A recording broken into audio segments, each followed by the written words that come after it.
Welcome, impactful parents. Today we're going to talk about divorce and how moms and dads deal with the infamous dad's summer month, which is usually in July, that many a custody agreements have. Hello, my name is Christina Campos. I'm founder of The Impactful Parent, and I help parents of school-age children who want to stay one step ahead of their kids to turn their chaos into connection with their adolescent. I'm a mom of four, a teacher that's taught every grade from preschool through high school, and today I help moms and dads like yourself to navigate that exhausting, confusing, frustrating, and rewarding world of parenting. So, welcome to The Impactful Parent. Today, I also have my co host with me, Rodrigo Bravo. And Rodrigo is a co parenting mediator out of the state of Texas. He is a parenting coach, and he is a dad of two boys. Rodrigo brings a dad's perspective onto the impactful parent stage to give you even more expertise and an added perspective to our parenting topics. I'm excited to dive into this topic today, Rodrigo, because it's July and so many moms are pulling their hair out because they got to hand over their kids to their dad. I can't wait to talk about it. Let's go.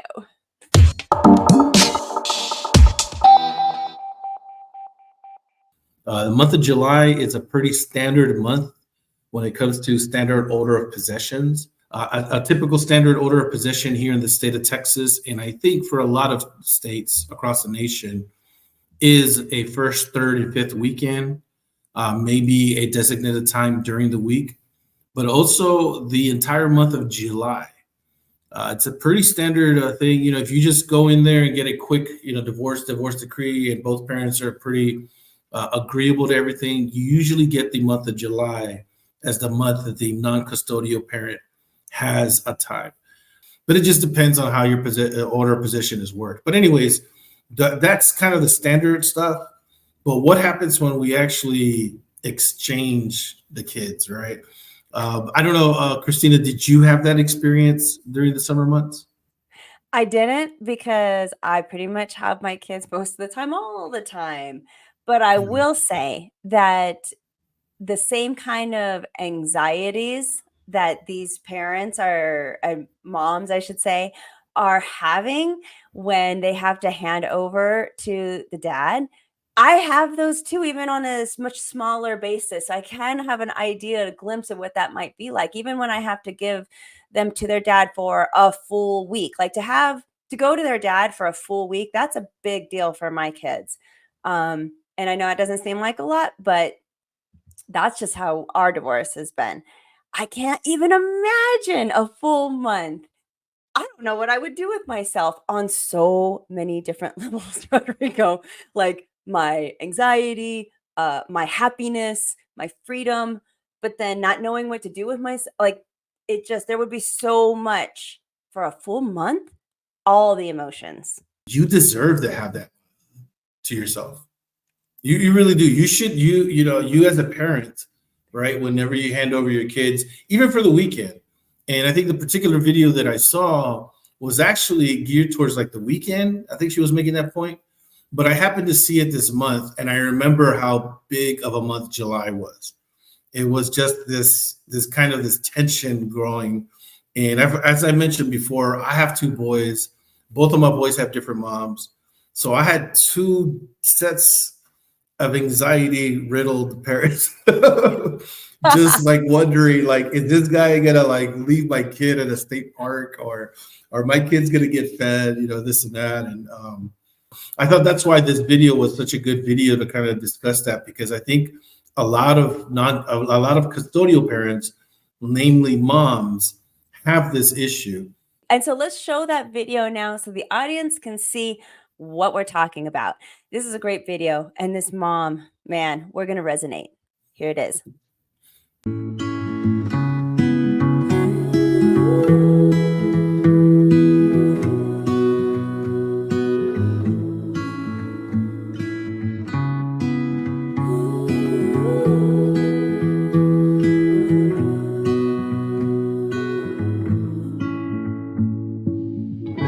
Okay, so oh my gosh, all those feelings, even if you look in the comments, a lot of these moms are like, "Yes, oh my god, we are so worried all the time." The concerns just about your children spending an extended period of time with their dad, we shouldn't have to worry. I know we shouldn't, but we do. There's so many anxieties that happen. And truly, for dads that don't are listening now and don't resonate, we're truly thinking things like, did they brush their teeth? Did they comb their hair? Are they even showering? Are they taking baths? Did they read their book? Did they get their homework done? How well do they feed them? Are they eating out all the time? I mean, and those are the things just off the top of my head, like in the last 2 seconds. Truly, those are the things that are going through our brain. And it's it's bad. We should be able to trust our co-parent, and we as moms should be able to let it go and really enjoy our free time. And honestly, it's hard. It's really hard. When I do have a week off, let's say my ex-husband takes the kids for a week, there's a couple of things that will happen to me personally. The first one is it usually takes at least uh 3 days, at least 3 days usually to kind of and Mm. decompress and let my guard down and my shoulders to relax, just about not having all of those anxieties that the video is talking about. Um, and I have also found that if he travels with them internationally, you would think that that would cause me more anxiety, but it actually has helped me a lot to enjoy more of the full week. Instead, I actually only take about a day to start alleviating some of those anxieties because I guess my logical brain knows that if anything were to happen, they are so far away, I can't literally drop everything and run to the kids anymore. Like that's been taken off the plate versus if he just has them down the street in the same city or even in the United States. Um, because I know I can hop on a plane and get to Florida, New York, California, wherever he might be with the kids. But internationally, I can't really do that. So it is interesting how that's evolved for me personally, through this, and I don't know if any other moms resonate, but that's been my experience with this. I think that's a very typical, experience, unfortunately. And I say unfortunately because there's a lot of things going on in the video. Um, First of all, there's a obviously a lack of trust. If you're thinking of all of these things and wondering, are my kids going to be fed? Or is he going to be around? Are they going to be safe? You really need to establish a good line of communication, even at the sake of kind of the personal animosity there may be. I deal with this a lot with parents, co-parents, when they're starting to establish their co-parenting relationship, where there's still some animosity, still some tension, whatever the case may be from their breakup. And but they also feel like, oh, my child's not safe with that person, or I don't feel that they're doing the same boundaries that I am, or so forth. I think that really needs to come to terms and say, like, okay, we need to communicate, and we need to communicate at the very base level at least, so that I am not stressing over that. And really, what happens a lot of times is that both parents do trust each other. It's the other stuff that they don't trust that it permeates through everything else. I'm currently working with one couple, and I straight up asked her, I go, do you really feel that your child is not safe with him? And she took a long pause and she's like, no, I think he loves her the same way that I do. And this and that. I go, okay, then. I mean, it sounds like you have a co-parent that will take care of your daughter, but no, but he'll forget to tell her to brush her teeth. And then I said, okay, I understand that. I I want to get to a base where you understand that, hey, your daughter is safe.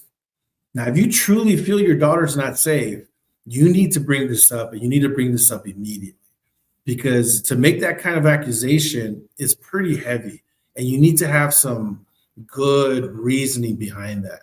Maybe there's a situation, substance abuse, an unstable family unit on that side, whatever, violence. There's a history of whatever the case may be. You need to resolve that. And that is something that may even involve court intervention. But let's say that's not the case. Okay. Let's say that's not the case. For the most part, everything's fine, this and that.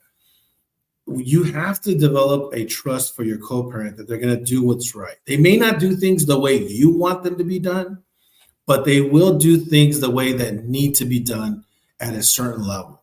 So maybe the kids don't get up at 9 a.m. like you want them to, right?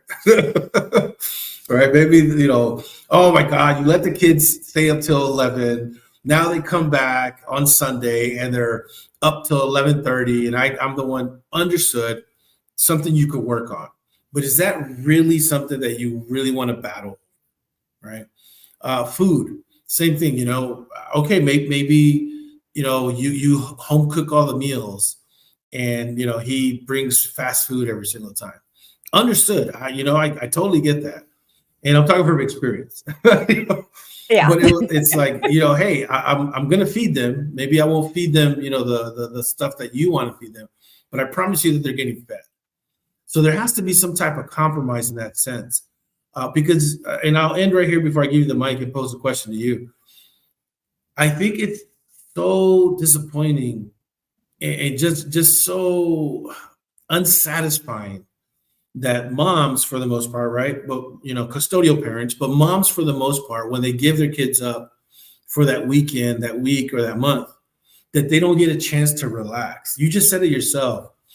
You're on mom mode this entire time, and that involves a lot of stress, a lot of thinking, like, oh, I got to do this, I got to do that, I got to take the kids to cross country practice, I got to race back over here, I got to do this.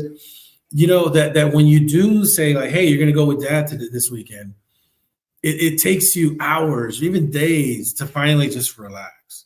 Why? Because you're thinking of this. You're having these thoughts permeating. You're just worried and stressed out. When a lot of times I feel that if there's just good communication, even decent communication, you'll learn to relax and let that go and really enjoy that time. You deserve to have a time where you're not a mom. I know you can't turn it off. You're still going to be worried this and that, but you got to have some time for yourself. You're not mom. The term mom is not a descriptor that pretty much embodies everything who you are. And I really feel for folks, for moms especially, that have to kind of deal with that every single time that they drop off their kids. I'm sorry, and it's not something that you should really kind of have to handle, because I'll end right here. I know that for me as a father that was a non-custodial parent, I truly did not have that feeling. I trusted, and I don't even know if that's really trust, but it was more like I took it for granted, maybe too, especially at the beginning, that she'll figure it out. She's the one that's going to deal with this. She's going to deal with that. I did not have that stress. I promise you, did I love my boys? Yes. Did I go pick them up? Did I do this? But I did not have that true parental stress. I did not feel that until my son lived with me. He was 16 years old and he lived with me. And I finally figured out, like, wow, You this is a got it. lot of, Ding, ding, yes. ding. Yeah. Yeah. It You know, wasn't until then that it happened. you said, like, the more, moms need that break, but that mom, the being a mom, it is so encompassing. It's so overwhelming. It is so everything. And I completely agree that it is not supposed to be everything. It's not supposed to be all of who you are. And I preach about this all the time, about how specifically moms need to separate momhood and their pre-self before parenthood. Like, that you need to have those two, to have that balance, to not be quite as stressed, so I'm preaching that today. But in reality, that mom role is everything in your life. It is 24/7, and it is very hard for women to shut it off. And I think men do a much better, like, they just do this so much better. They compartmentalize it. So they can go into dad mode, but they can also go into businessman mode, and they can also go into the bro, I'm a buddy mode, and they're so good at that. And moms, even when we get with our friends, what do we talk about? Our kids. Like, I mean, It's so overwhelming, Rodrigo. To turn that switch off, it just really doesn't happen unless I think that you are constantly practicing it. And it's bad. I want to say it again. It's bad. I don't think it's good to be on mom mode 24/7. And then your child graduates high school and those parents are, they're lost because they had no self-development aside from the parenthood.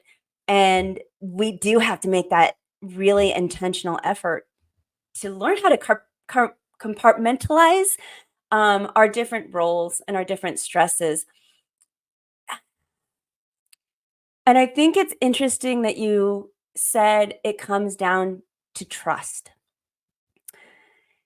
I think you're right, but I also feel like there's more to it.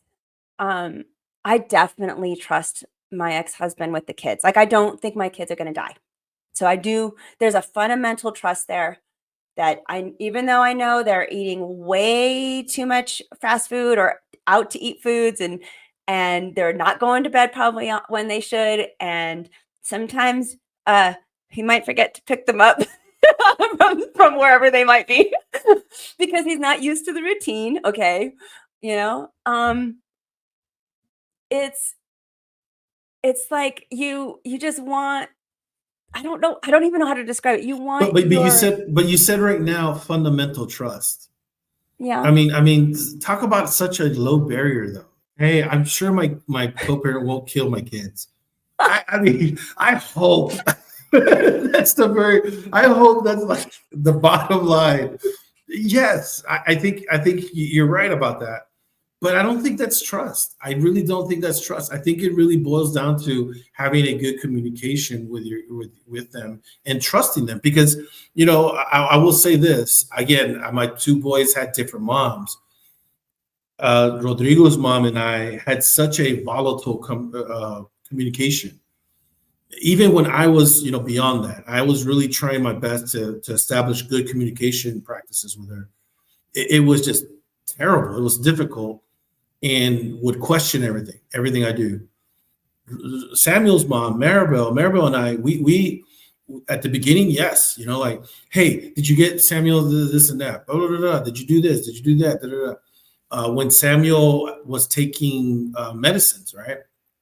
Hey, did you give him his pills? Da, da, da, and I was diligent about it. I was like, hey, I did do it, this and that. And there was a little bit of friction there. Like I would respond by like, hey, I know what I'm doing too, this and that, da, da, da. So there was a little bit of friction. But eventually we came to trust each other so much that it was a handoff. It really was, okay, she would say, okay, bye, Sammy, I love you. Okay, bye, mama. Da, da, da, da, da. And if there was something that she needed to add, hey, he has homework, he has a project due on Monday, please make sure he works on it. I'll be like, okay, I'll make sure he works on it.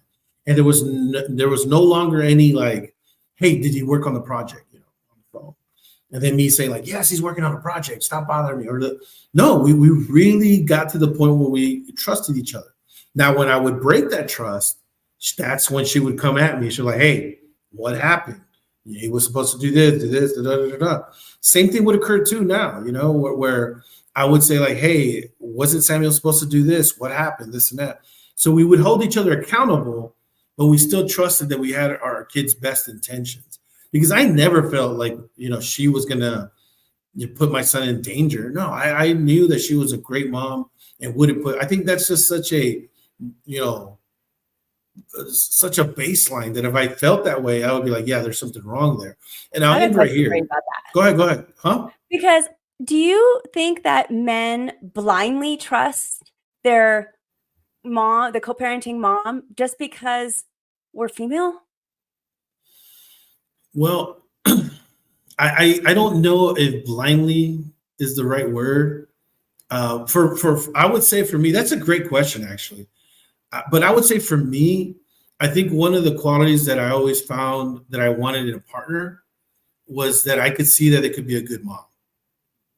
And I don't know if that meant, I just took it for granted or that I trusted my own inner sense, and said, yeah, she can be a great mom. I don't know, because now that I reflect back, I don't even know, and this is no shade. I'm just an objective kind of perspective based on the conversations that my older son and I have now. Little Rodrigo and I talk a lot. I don't even know if she was that great of a mom, Rodrigo's mom. And again, that's just my judgment. She can come onto the podcast and talk all the mess she wants. This and that. But this is based on the conversation that my son and I have. And so it makes me question it a little bit on that sense. But I really feel like Rodrigo, her best interests were for Rodrigo. Like she may not have done it the way that maybe was healthy, and maybe she practiced some behavior that really ended up being damaging to her relationship with Rodrigo. But I don't think that she did it maliciously, and I don't think that she did it in a way that she put my son in danger knowingly or put him in a way that would hurt him. But I never felt like I had to question that. But again, this goes back to the fundamental behavior that we have as custodial and non-custodial parents. When you're a custodial parent, you grow into that role, especially when it comes to women that are custodial parents. They don't have a choice but to become good parents. They really don't. You don't have a choice whether or not to know when the bell rings at school, what time you got to pick up the kids. You don't have a choice as to whether or not the kids are going to get fed or not. And I say that because, again, my experience as a parent of a 16-year-old that moved in with me, actually he was 15, turning 16. Samuel moved in with me, and I suddenly had to worry about food, making breakfast, getting up on time, making sure that he had clothes that were ironed. Did he wash his clothes? Did he brush his teeth? Did he comb his hair? Samuel, go back in there. You still have junk in your eyes. Come on, man. You can't go to school like that. Did you get your book? Where's your laptop? Oh my God, you forgot your charger. Okay, get in. We got to go. We got to drop you off. We're going to run late. Here I am driving. Oh my God, you forgot your sandwich. Come on, man. Let's get something at McDonald's. I mean, I am going through the steps that I literally went through as a custodial parent. And that's just one morning. And I've carried that with me now. My son's 20. He still lives with me. He has a job. He has his girlfriend. He's doing what he's supposed to do, going to school. And I still worry about him because he lives with me. And I think that's something that is so distinct between a custodial and a non-custodial parent that you just can't turn it off. I can't turn it off anymore. I really can't. I'm glad you get it. And I do get it. No, and I do get it because I'm going through it though. And I get a lot of pushback from dads a lot of times when I say, looking back, I hated the term part-time dad. I hated it because I was like, no, I'm a full-time dad. I got to be honest, once I went through that experience, I realized I was a part-time dad. And not in a bad sense that I just showed up part-time for my kids. It's just that I only had my kids for part of the time. That's what I mean by that. Now that I'm, my son lives with me now, and that he grew up with me, he graduated high school, I really got to understand what it means to be a full-time parent, what it means to have that burden, that stress. And I'll stop right here, my segment here with this. I remember the first time that Samuel went back with his mom to visit her. It took like about maybe 4 months, and she said, "Oh, hey, I'm going to be in San Antonio.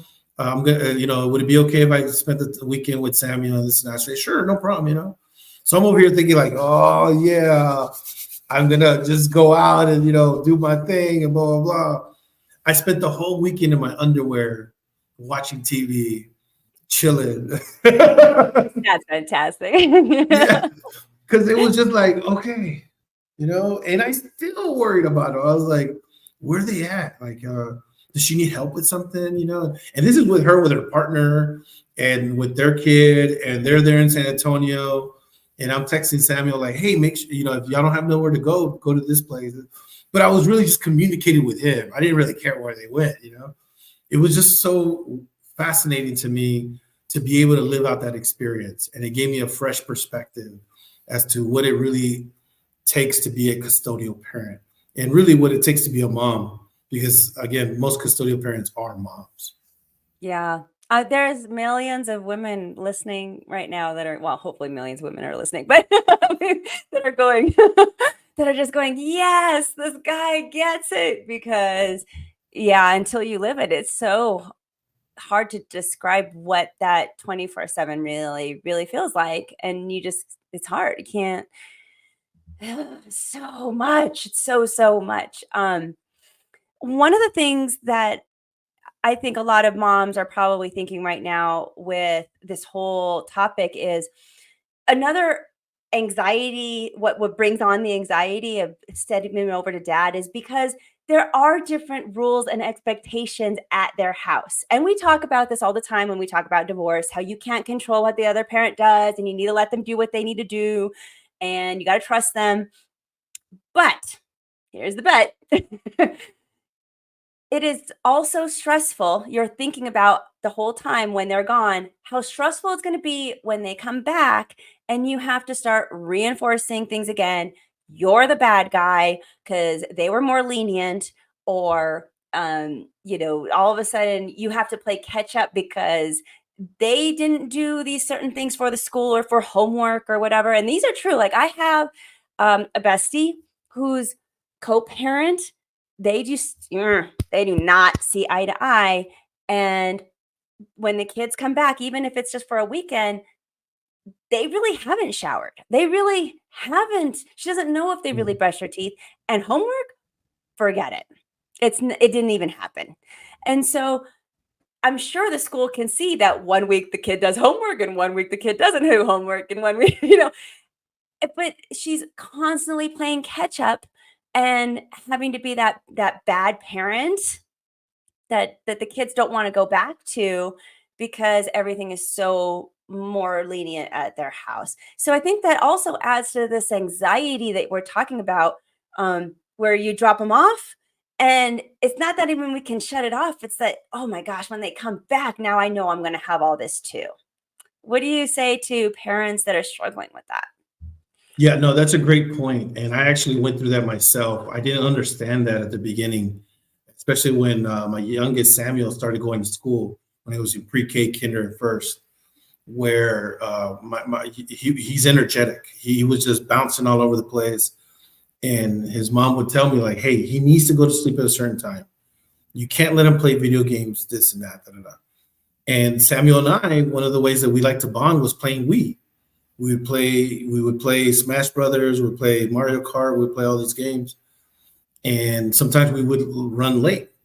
And it was definitely disastrous for him that those first few days, Monday, Tuesday, where he was struggling not only to go to sleep, but then also to get up.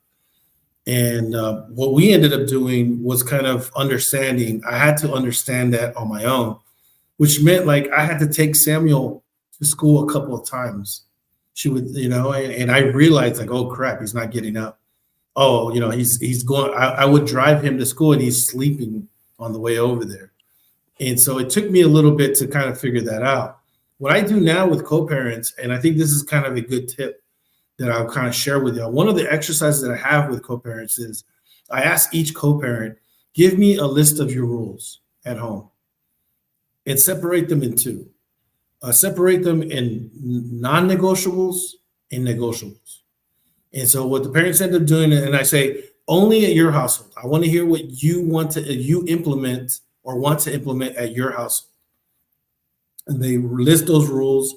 The other co-parent lists the rules. And then what I do is I look for the rules that are equivalent, right? Let's say there's a rule that says, hey, take off your shoes when you come into the house. And then both parents have it.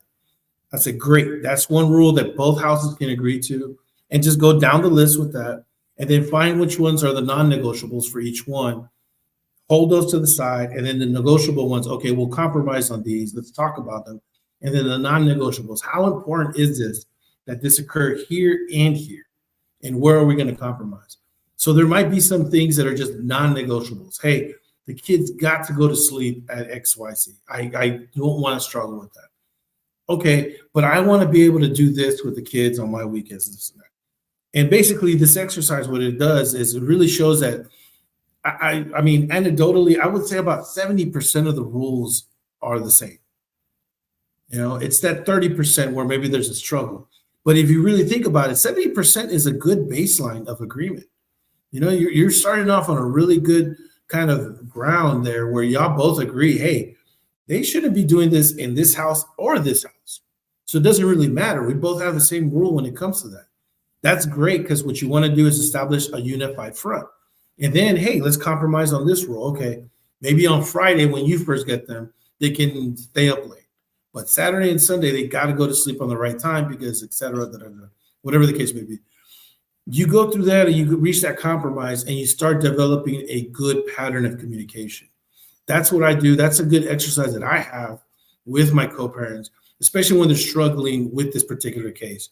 How do we get to a point where we can agree to what's going on with the other household? Because, and I tell my co-parents this all the time, you really can't control what happens in that other household. You really can't. And I know you stress this as well. You can't control that. So let's get to an agreement where you're not necessarily controlling it. You're just agreeing to what's already going to occur because I've already agreed to this core set of rules. And you've already agreed to this negotiated set of rules. And you've already agreed to these non-negotiables that both of y'all said, okay, I'll give you this, you give me that, et cetera, so forth. I think that's a really good exercise. I've done that almost with all my co-parents whenever there's kind of some distrust between both households. But at the end, they end up realizing we both kind of want the same thing for our kids. You know, the last thing I'll say is this, and going back to the previous conversation that we had too, but it also relates to this. I think that's why a lot of folks need to give grace to their co-parent because we, and I say we as when I was a non-custodial parent, we don't understand that burden, you know, and as custodial parents, you can't expect your non-custodial parent to understand that burden either. So it works both ways. You cannot have them all of a sudden turn it on parent mode the way you have it on because they simply won't have that same experience. I know that I didn't. I know that I would nod my head all the time and say, yes, I know, and yes, blah, blah, blah. But it wasn't until Samuel lived with me that I truly understood what it meant to be a full-time parent and to have that little seed, that little thought that's always like, okay, what's Samuel up to? Did he do this? Did he do that? Da, da, da, da. That's something that I had never experienced and that I truly understood maybe 2 months into my custodial, my custody, I guess, of Samuel and him living with me, that I finally understood, like, yeah, this is what real parenting looks like. That is exactly a great example of why mediation could be amazing and a mediator like yourself could be really, really beneficial. And I think we've said this a couple episodes past, but moms are guilty of that all the time of thinking that the dad should get it. He should know. And really, we need to get out of our own head. They don't get it. They really don't. And even though they're going to say that they do, they don't. And so we need to lower our expectations a little bit because we think that they should be able to do things just like us at our abilities. But we live it day in, day out. We practice it consistently, and they don't practice it consistently. They compartmentalize, they do it, they only practice on the weekends. So how can you expect somebody to be just as good at something when they don't get to practice it nearly as much as you do? But we think that they should just know they're the dad and they should understand. And can't they see? They can't. And we need to give that grace, I think, to more fathers out there so that we're more patient as mothers, and that will make everything a little bit better. I was going to ask you, you talk a lot about how important communication is and how this is going to be really fundamental to building that trust with your co-parent so that we can enjoy our time off as moms. But a lot of moms don't like talking to the co-parent dad. There's this conflict there. But as a mediator, do you have any suggestions? Or maybe I know that there's special apps out there that parents can use for communication just to help that communication happen without quite as much conflict. I don't know what those apps are. I just know that they're out there. Can you speak to that a little bit and give some references to people who might need that assistance? Yeah, so if you really are to a point where you cannot communicate with your co-parent and need some type of stabilizing feature to facilitate that communication, there are apps out there. One of my favorite ones is called My Family Wizard. It's basically like a text app. It's, but it has so many different features on it. You could actually get this court appointed even, where all the communication goes through the app. It records all the conversations. It records all the text messages. It also has a calendar feature where you could trade weekends. Hey, this week is my weekend. This week is my weekend. Hey, I would like to trade this weekend for this weekend, or hey, this day for the, etc. You can do all the communication and facilitate any and all transactions through that. It even has a ledger account where you can keep track of expenses. Hey, maybe you say, hey, I spent $30 on this, and that. In case maybe you want to keep that as an account of the additional expenses you made, and Yeah, so oh, forth. that's great. Yeah, oh no, it's great. It's great. It's definitely something that I only recommend whenever the conversations are really bad, when they're really, really, uh, I would say, hostile, and to the point where there's threats being made and things of that nature. It can also be used for just, hey, let's just keep track of stuff, and that's fine too. It's a pretty handy app, and it has different ways to be used. But I think one of the more important things is kind of establishing and restoring that trust with your co-parent. I think that's really important. I'll give you 5 tips to really kind of understand how to really gain that trust in your co-parent, because when it comes down to it, that's really what it's all about. Do you trust your co-parent? And not just trust your co-parent that your kids are not going to die.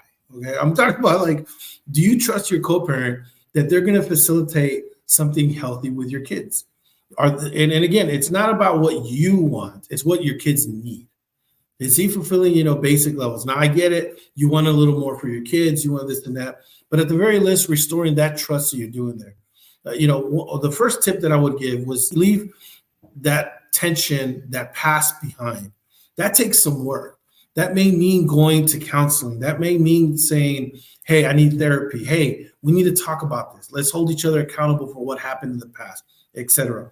Whatever conversations need to happen to make that happen, you need to make it happen. Because at the end of the day, if you don't, you're still going to have that lingeringness, that stuff going on in the background, where you still think like, hey, fuck him, and he did this, and or the opposite, right? Like, screw her, she did this, and we don't need that. We need to get past that. In my mediation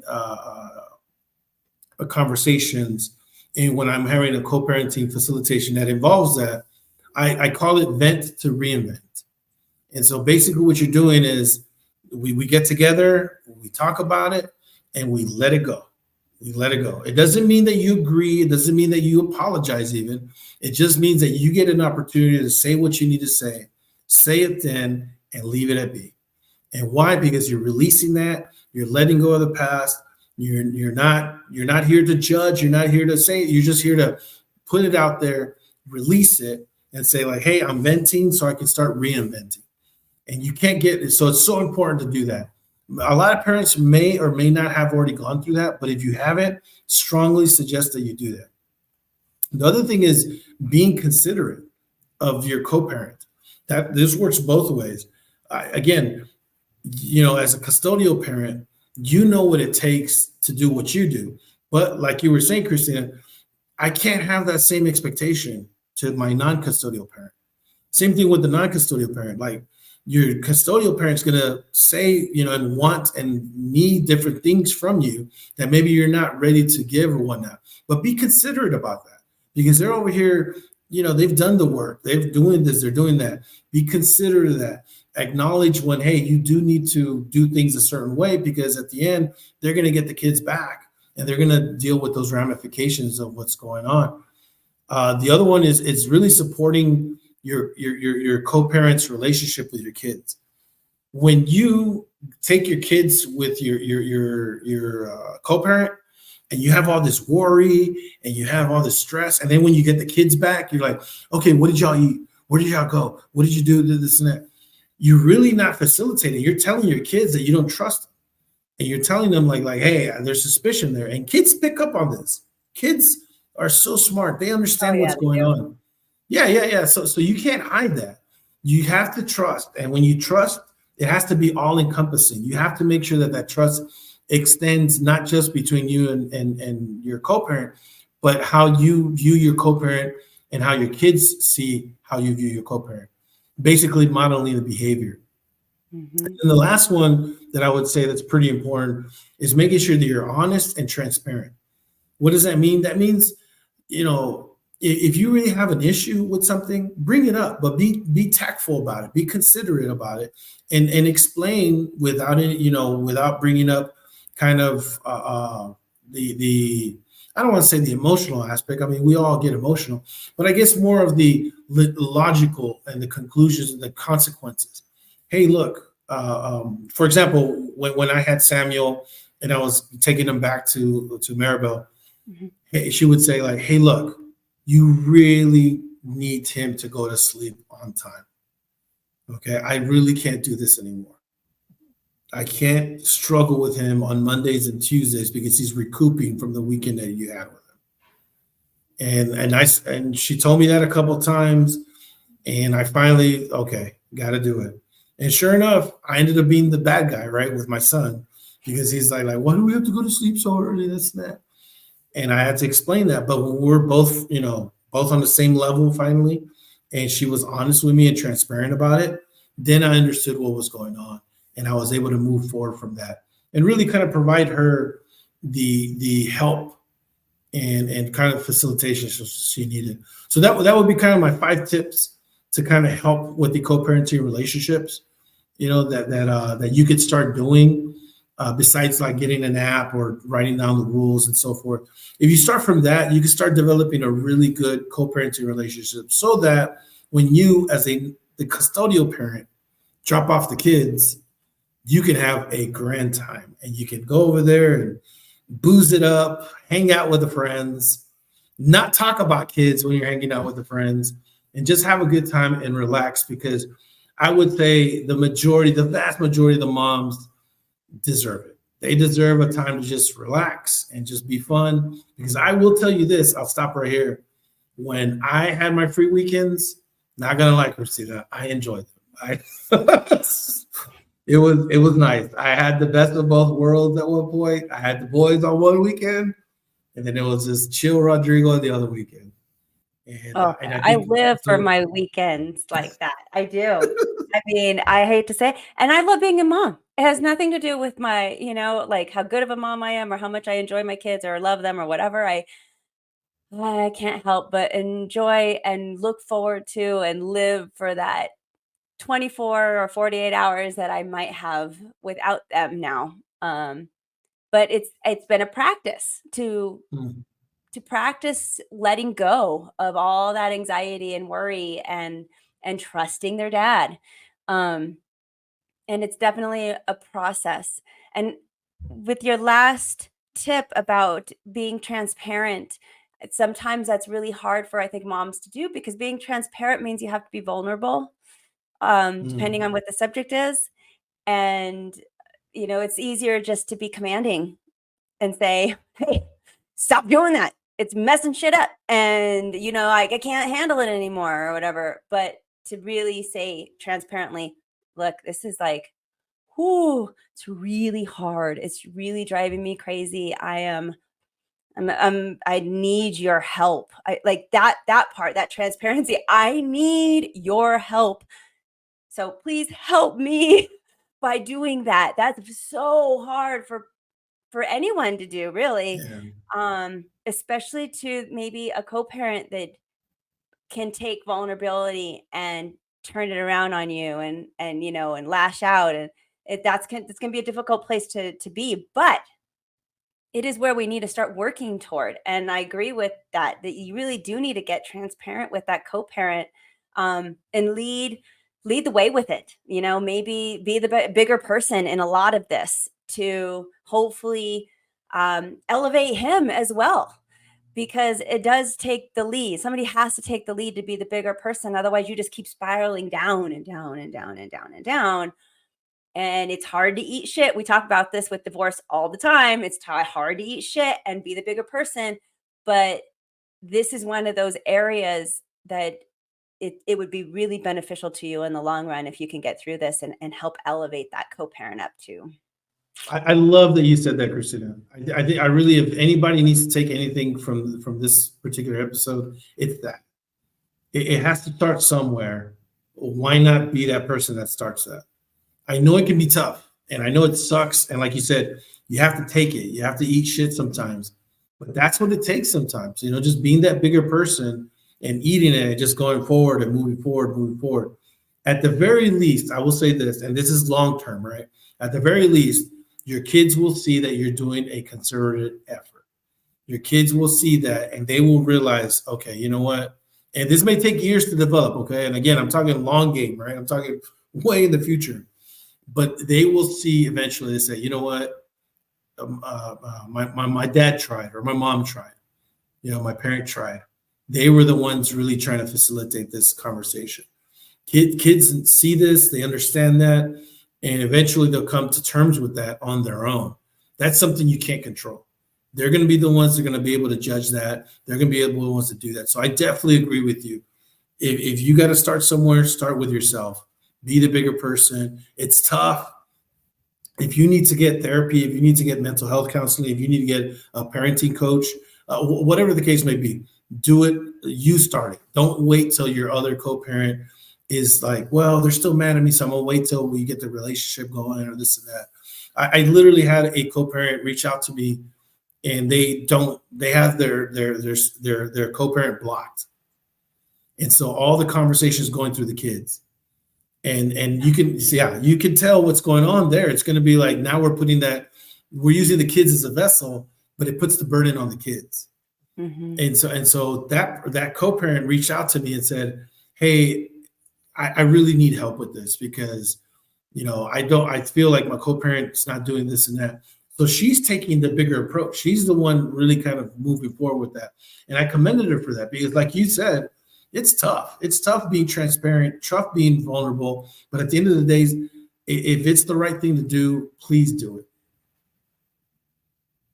Thank you so much for this conversation, Rodrigo. I think that we said a lot of things that might help our audience out there. And feel free, you guys, comments and send us messages. We're real people over here, and we're here to help. So, one more time, just as you know, Rodrigo is a mediator, and he's amazing. If you need help with parent coaching, I'm here for you too.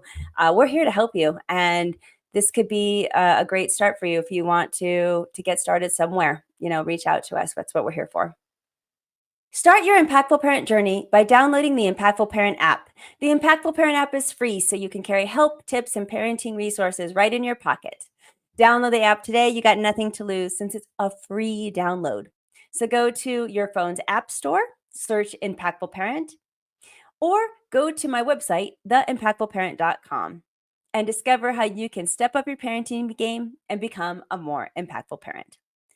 If you would like to reach out to Rodrigo Bravo for his co-parenting mediation and coaching services, you can email him at rodrigobravo@gmail.com. Remember that this episode is just a small part of what the Impactful Parent offers. Also available are online courses, parent support groups, coaching services, and the Impactful Parent app. So go to theimpactfulparent.com to discover more. But until next time, you got this. I'm just here to help.